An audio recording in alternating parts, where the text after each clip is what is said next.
Welcome to 2819. This is the show where we aim to inspire you to go and make disciples of all nations.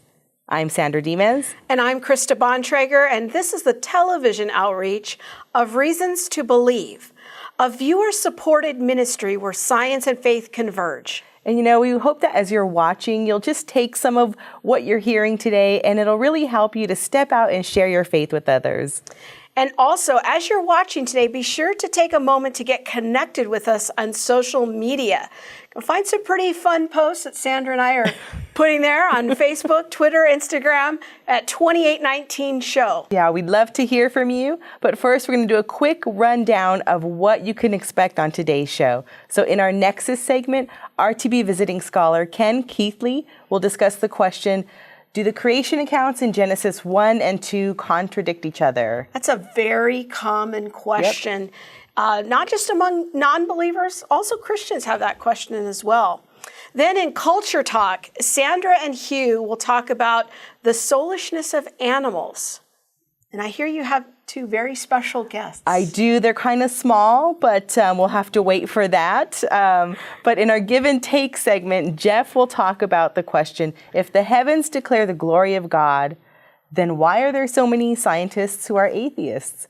Buzz and AJ will join him for that conversation. Now, those of you who caught the show last week, Jeff talked about that same question, but with our philosophers. Yep. So now we're going to tackle it from a scientific point of view. I can't wait to hear that discussion. And then in our RTB News segment, Monica and I are going to talk again about RTB's student mentoring program called The Lab. But first up, in RTB 101, Krista, you're going to be talking with Ken Samples about a question many of us might wonder. Why are there so many Bible translations?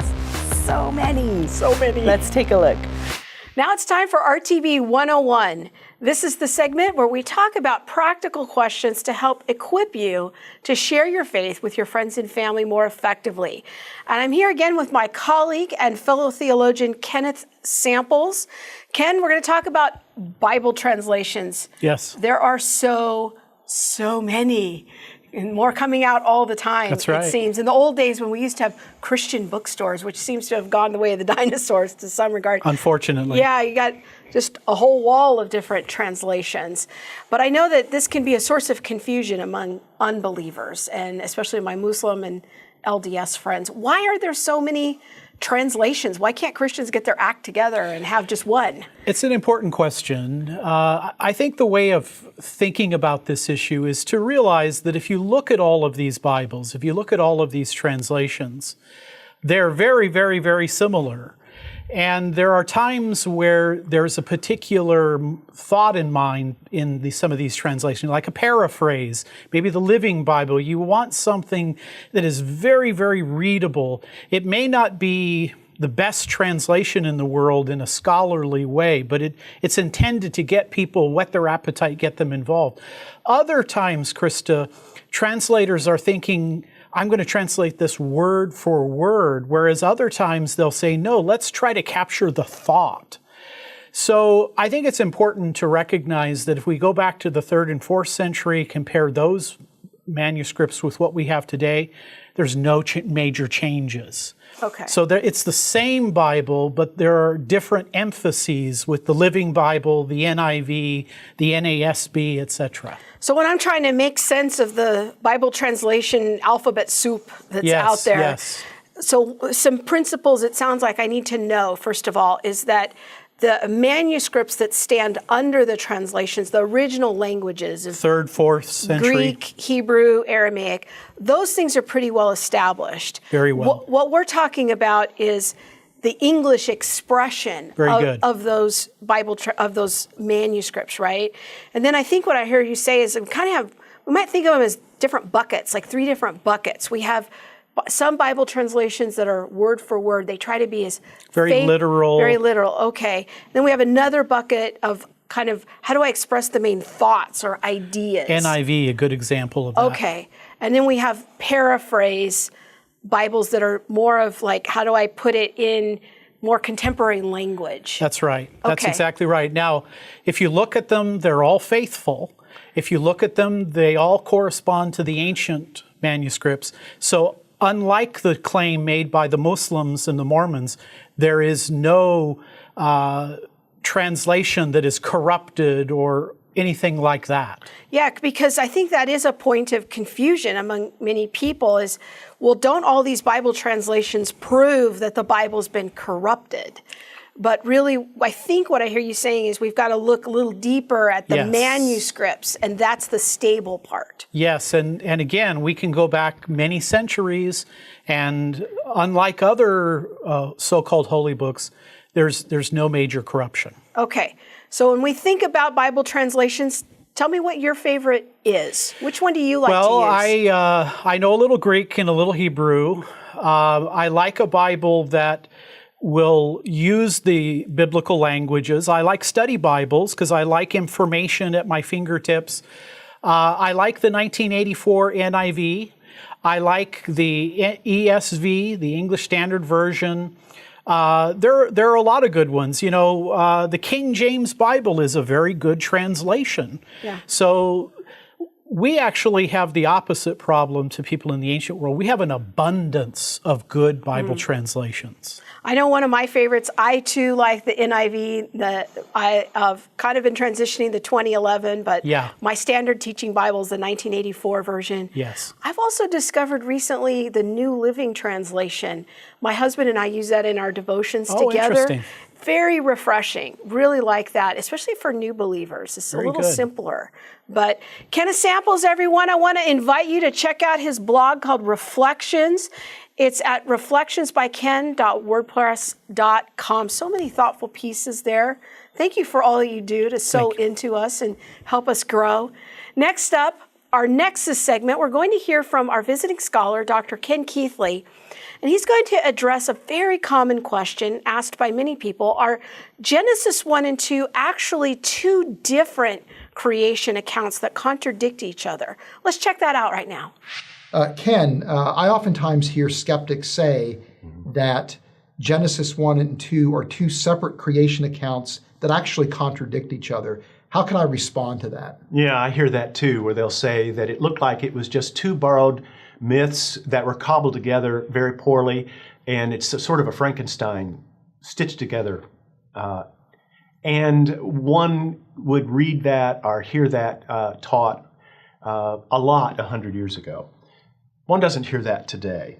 In fact, when you look very carefully at the Genesis text, and we let the author himself divide it, what we find is that the book of Genesis has 10 chapters, and it has a Toledot formula.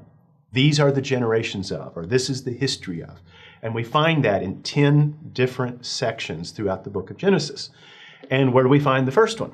In Genesis 2, the beginning there at Genesis 2, 4, and 5. So if we were going to say, where does the first chapter of Genesis begin?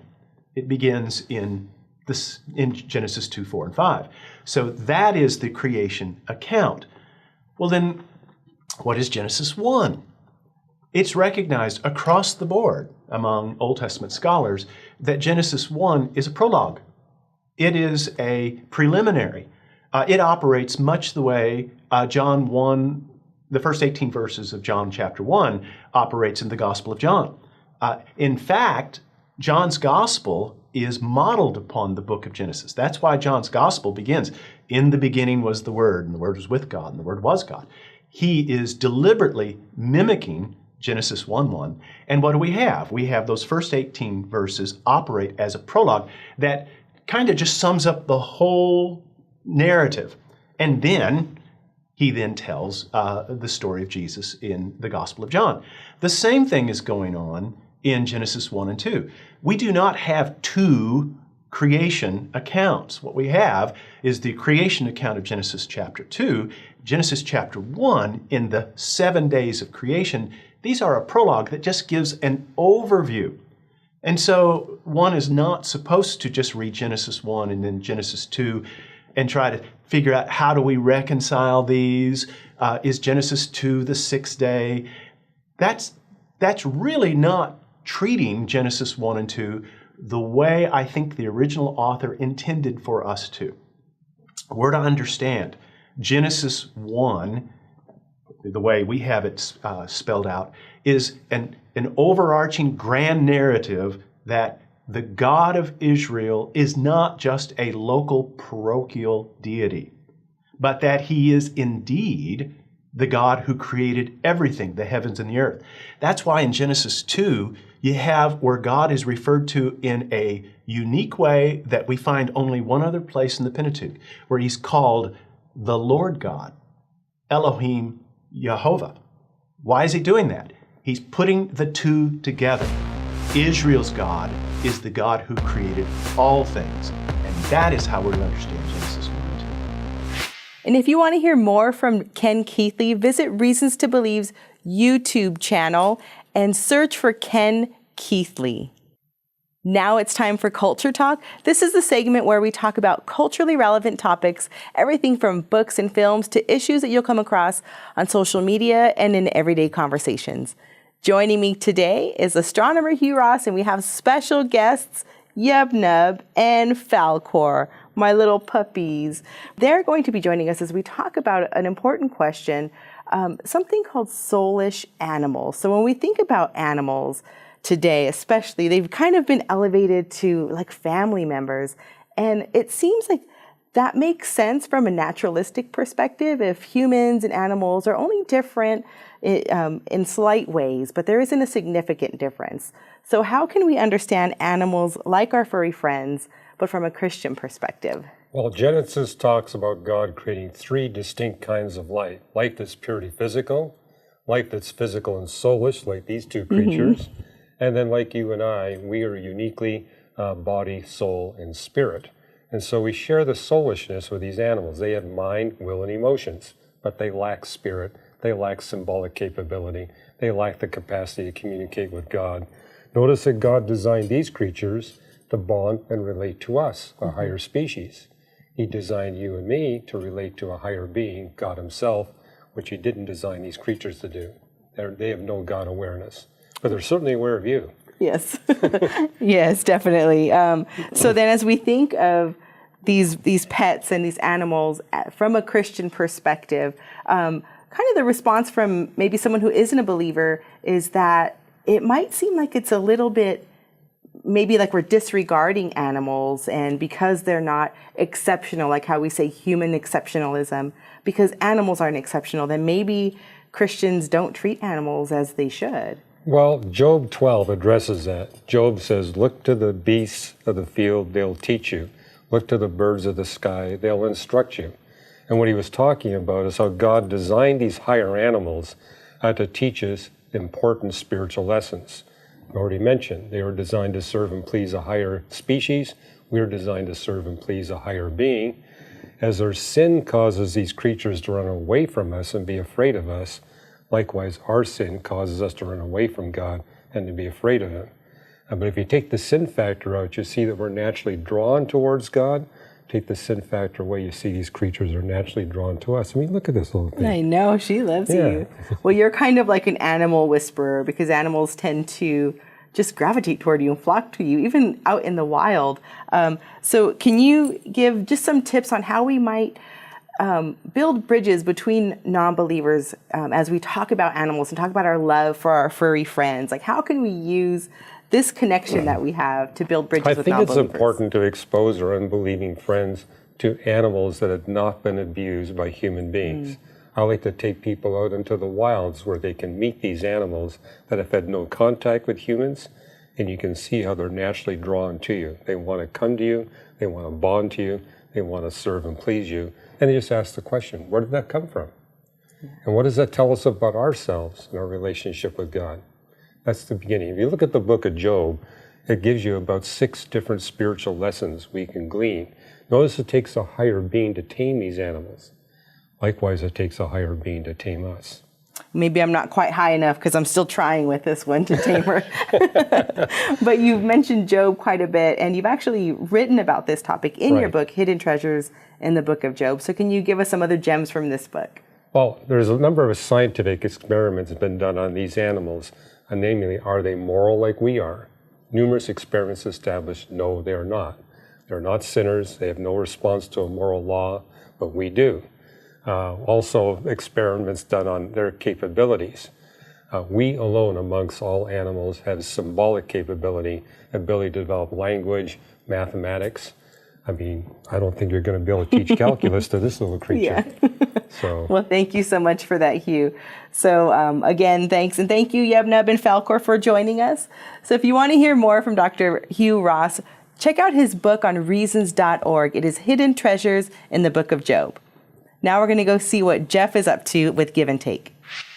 Hello, welcome again to Give and Take, where we look at the latest scientific issues to help equip you to be able to share the gospel with confidence. And today I'm joined by Fuzz Rana and AJ Roberts, and we're going to tackle an important question.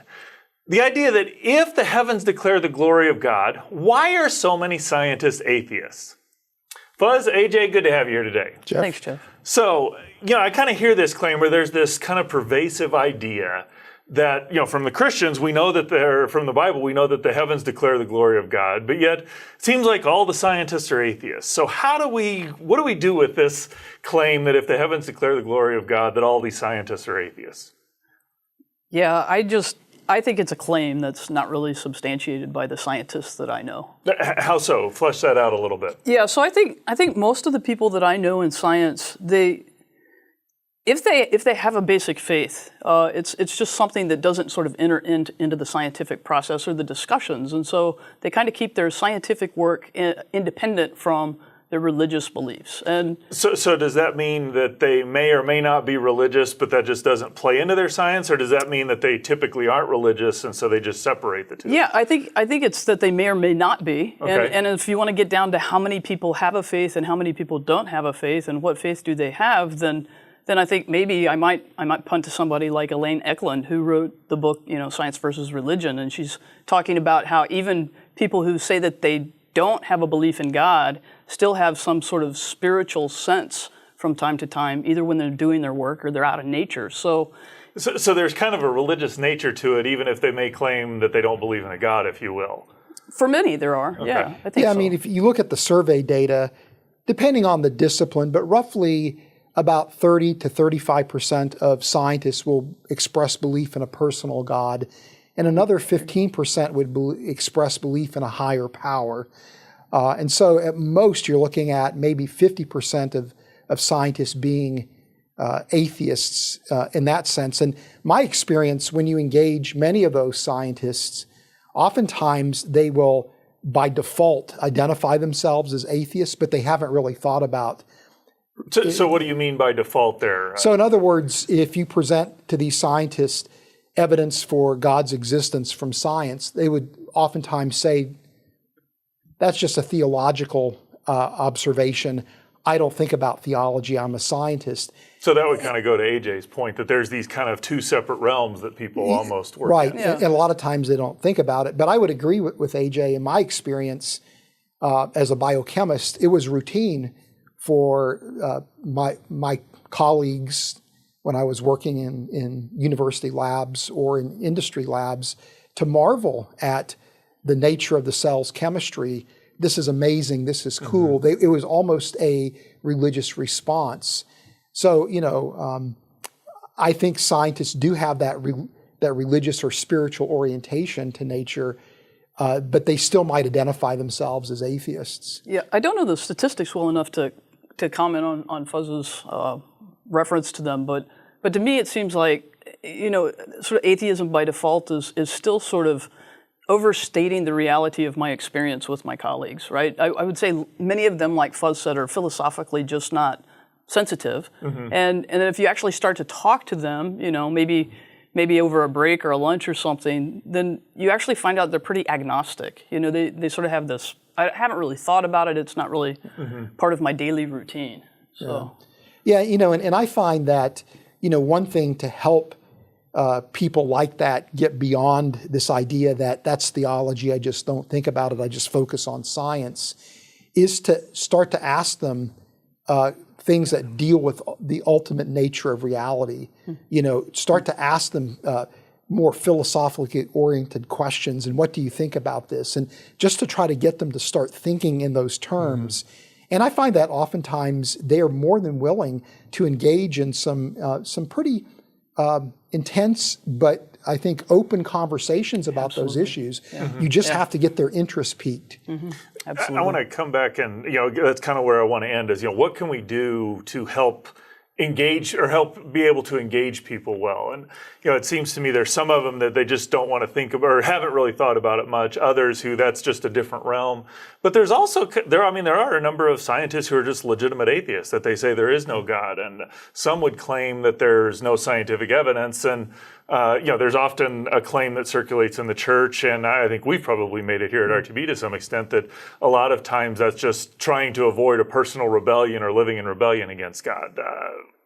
What do we do with that? I think there are scientists who have made those kind of statements. Some of them are prominent, but I think we want to be very careful to make sweeping generalizations. Just because there's some outspoken atheists that have co-opted science in that way, that reflects everybody who's in the scientific community, because that's definitely not true.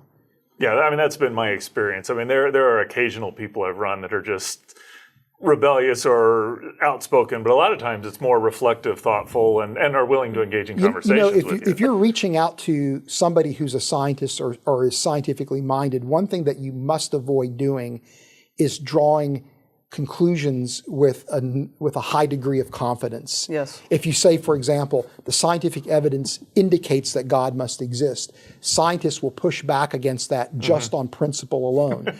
But if you say, I can relate to that. Yes, but if you say that the scientific data is consistent with God's existence, or is in harmony with God's existence, or doesn't challenge God's existence, so true. Yeah. then you'll have a very different conversation. So people have to be aware that maybe sometimes the resistance to the evidence isn't that the evidence is lacking or that person is hard-hearted. It's just your approach hasn't been sensitive to how scientists react to absolute statements. So beyond just being sensitive to the absolute statements, what other things can we do? It seems like there's a lot of things you got to pay attention to. And well, I think what's really critical is that you don't react to the statement, right? You're not going to sort of reason your way to getting them to think differently. So don't respond so much to their assertion, respond to the person, right? And I think the way you respond to the person is you ask questions,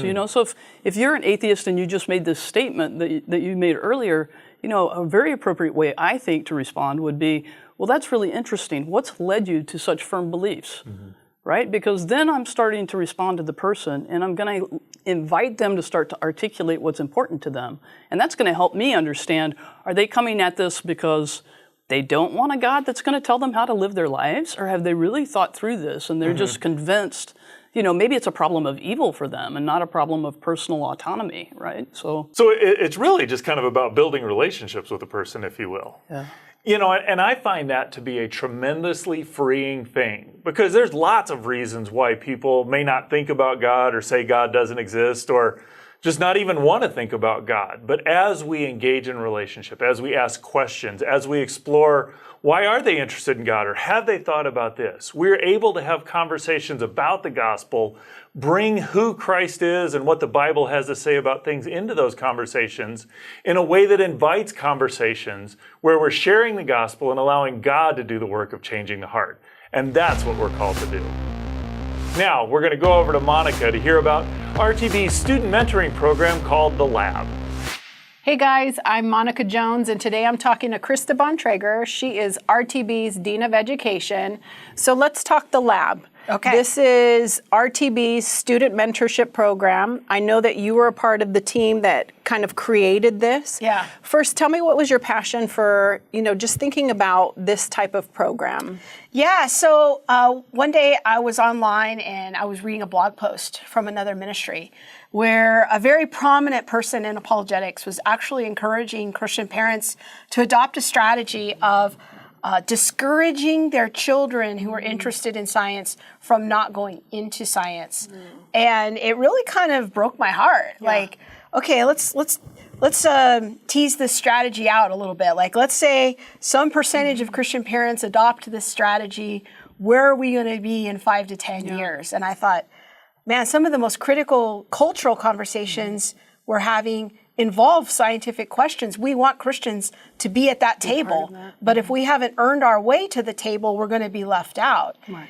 And so then I was praying about it, and I felt like the Lord was showing me a picture of what would happen if we reversed that, like we turned it upside down, where we actually encouraged Christian young people to go into science. Yeah.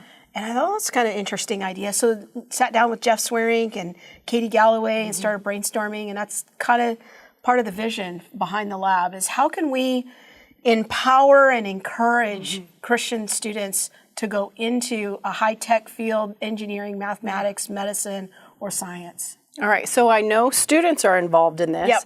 but parents, are they required to come? What does that really look like for them? Sure. And that's a big component that I think is really special about the lab. Both the lead mentors, Katie Galloway and Jeff Swearink, their parents played pivotal roles in their journey to science. But what's interesting is they both have very different stories. Jeff's dad was a chemist, and he was able to guide Jeff towards science in a way, like as an insider. He knew how to show him how to get a mentor and everything. Katie's parents just knew they had an amazingly talented daughter. They're blue-collar people, but they found resources for her. They got her connected with reasons to believe. And I think that that's really the vision of the lab is it's okay if you are not a scientist and you don't have a scientific background as a parent, but you recognize God has given my child a very special gift. How can I come alongside them and be their cheerleader and encourage them? So having parents come to the lab, it's not required because college students, when you're in that season, I have a college student now, there's not many opportunities for me and my college-age daughter to hang out together. But this is a very unique journey that they can take together and come to the lab. The parents can get equipped on how to be that cheerleader for their student. The students get training and how to connect the dots between their future career and their faith. Oh, that's awesome. Well, thank you, Krista. Yeah. And you know what? You might not have a college student at home. You may know somebody who loves science and could benefit from the lab. So I encourage you to check it out. Go to our website, reasons.org. You'll click on education, and then to the right, there's a tab called the lab, and it'll give you all the information that you need. Well, I thank you for joining us, and I hope to see some of you at the lab. Once again, if you want to find out more about RTB's student mentoring program, we are now accepting applications. Just go to reasons.org/the lab. Well, that about does it for us today. We want to thank you for joining us this week on 2819. And again, we hope that you've watched the show with sharing the gospel in mind. So we hope that we've inspired you to step into conversations about your faith and do so with confidence and compassion. Yeah, that's really what you and I, every week we talk about the show. We're really just trying to help inspire you to take those next steps toward the people that God has supernaturally and strategically placed in your life. And the show is made possible through the faithful support of Reasons to Believe donors. So if you feel led to support resources like this, please visit reasons.org/2819. Until next time, check us out on the web at reasons.org. So many great resources waiting for you there to explore. Our scholar blog posts, articles, podcasts, all there to help you explore God's world and God's word. And you'll also find us on Facebook, Twitter, and Instagram at 2819 Show. Give us a like, follow us. We'd love to hear from you. We'll see you next week.